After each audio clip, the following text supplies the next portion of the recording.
Hi guys, welcome along to another episode of the Hashtag United Career Mode here on FIFA 21. Now I'm sorry this one's a little late in the week, but I'm busy with a number of things at the moment, including getting another series off the ground, which there's a trailer for at the end of this episode, so do stick around for that. As always, if you do go on to enjoy the video, please be sure to smash that like button, and if you're new around here, also subscribe to the channel so that you know when my content goes live. But let's get on with what you're really here for, as we tackle the rigours of November. So to the first game, a league fixture against Hull, and it's interesting to learn that we currently have the best away record in the league. But this first game was not it, lads. It was one of those where neither team could really carve out a solid chance and led to us both turning to long-range efforts to try and break the deadlock. Some absolutely abysmal efforts from both teams in the first half.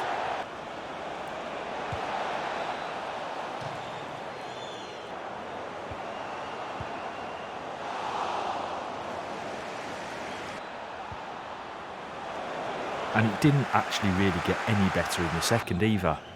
Smithy's effort from a free kick is the only highlight I could really find in what turned out to be a rather boring and dull 0-0 draw.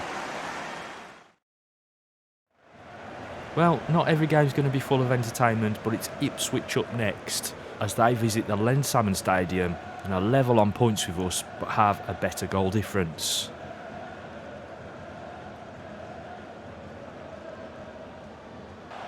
And it would be the Tractor Boys who'd have the first sight on goal, but Norwood would have to do something pretty special to beat Page from there, given the form he's in. It's another game where the clock ticked by without too much excitement again though. And our first real opening came 10 minutes into the second half, with Holt doing well to stop this close range effort from Kundal.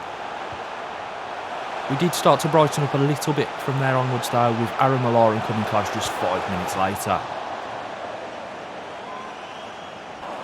And then, in the dying embers of the game, Smith makes a very good run, takes one touch, and bang! 3 points. Get him.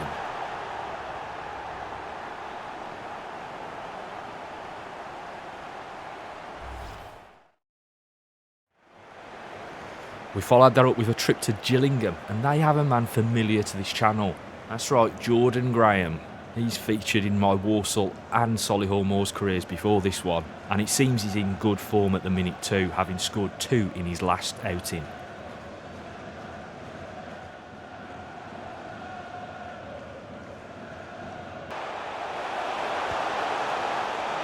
We take our chance to break away on one of our quick counter-attacks early into this game though, with some incisive passing from Ando, Kundal and Lana before Aaron Malaran tries to break into the box, but he's brought down by the defender. And I thought that defender was sure to be getting an early bath, but the referee decided it was only a card, and worse still, it was only a free kick, not a penalty. Right on the edge of the box, it's one for a left footer. Karamoko steps up to take it, but's foiled by the wall jumping in the way of it. Then it was Gillingham's turn to pepper the goal, and they drew another great save from Page.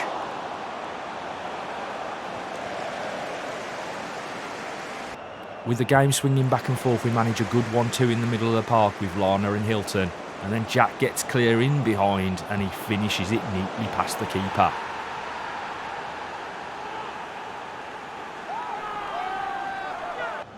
But that was a lead that wouldn't last long, as Gillingham decided to go Route 1, 90s Wimbledon, or current Mourinho, whatever's your flavour, and then nick one back to make it 1-1 going into the break.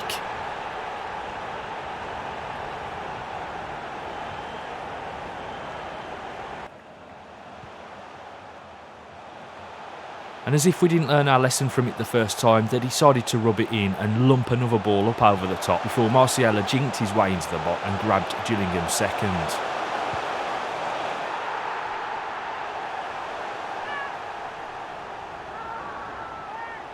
Never a team to give it up though. We rallied back with an effort a few minutes later as Lana managed to spin his man on the edge of the box and get away a shot that I thought was destined for the bottom corner, but it just wasn't to be. Things did though then break in Gillingham's favour, Woods getting free right down the centre as we were carved open like a Christmas turkey. Luckily, he dragged the shot wide under pressure. So with 10 minutes to go, we've just made our usual batch of substitutions, one of those being Shinny. But he manages to get himself caught in possession with his first few touches of the game. Samuel breaks clear and they make it free. Time to move on, I think, boys.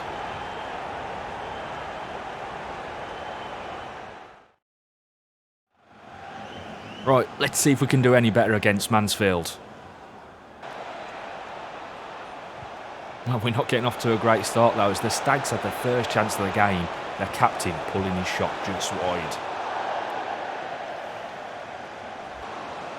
And then we had further bad news too, as Cundalis fell from behind in the next attack and had to be substituted. He'll now be missing for a while too. The only consolation being that their defender got carded for it.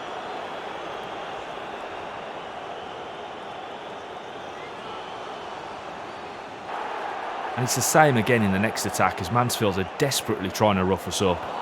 No injury this time, but Clark does go in the book as well.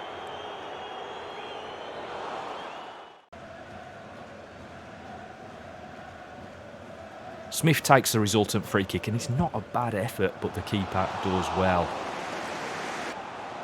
The back and forth continues with a good chance opening up for Mansfield. A good block from Ando on the first effort, but it drops back to Reed on the edge. He drops his shoulder, sends a great shot towards goal, but it's fallen to a Mansfield man. Zingano goes to ground to cover the post. But they're late back to Barry, and he finishes it well past Page.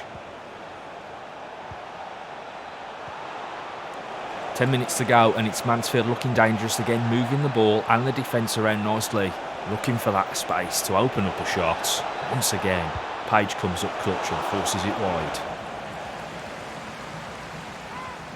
Lana, who's recently come on, picks up the ball out wide and drives for the centre. Smith sees his intent, pulls off to receive the ball. Jack fires it into him, and it's a good effort, but it's not enough, and it's another 1-0 loss for the Tags. Right, it's not been our day so far, and because it's so tight at the top, we've dropped back down to 8th with Burton Albion, our last game of this episode.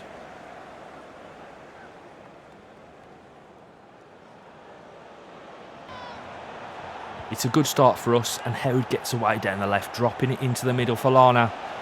And has he really got to start doing better from there? There we go, the Brewers have got forward, but a great block there from the Stallion playing as a centre-back now. And now we can have one of our trademark breakaway counter-attacks. Fake shot inside to wrong-foot the defender and the goalkeeper. And that is a great finish. 1-0 to the Tags.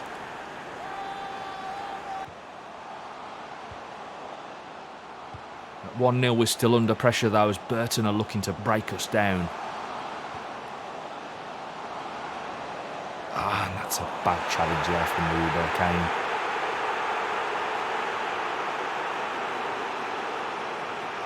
He doesn't get carded for it, but they're back in the game now and step up and sweep the spot kick past Page.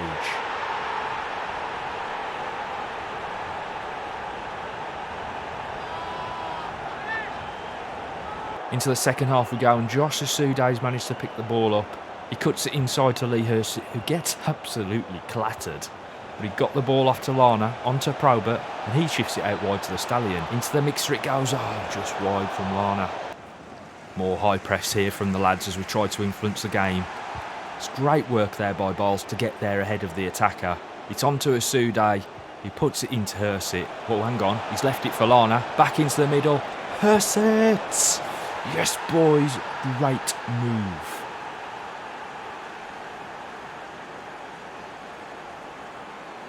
Great result there in a hard-fought game, and it looks like we've managed to beat Sabath. What's he doing plying his trade at Burton?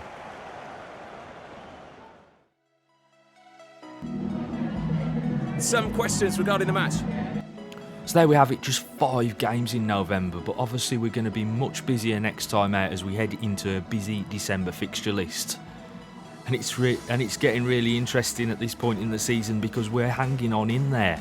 the playoffs are looking more and more like a possibility. We're currently 7th at the moment, but only a point separates us and 3rd place Wycombe Wanderers. I think it's definitely on. But anyway guys, thanks for watching this episode. I hope you've enjoyed it. If you did, smash that like button, subscribe if you're new, but most importantly of all, don't forget to hashtag it. Oh, and stick around for that trailer. That'll be all, thank you.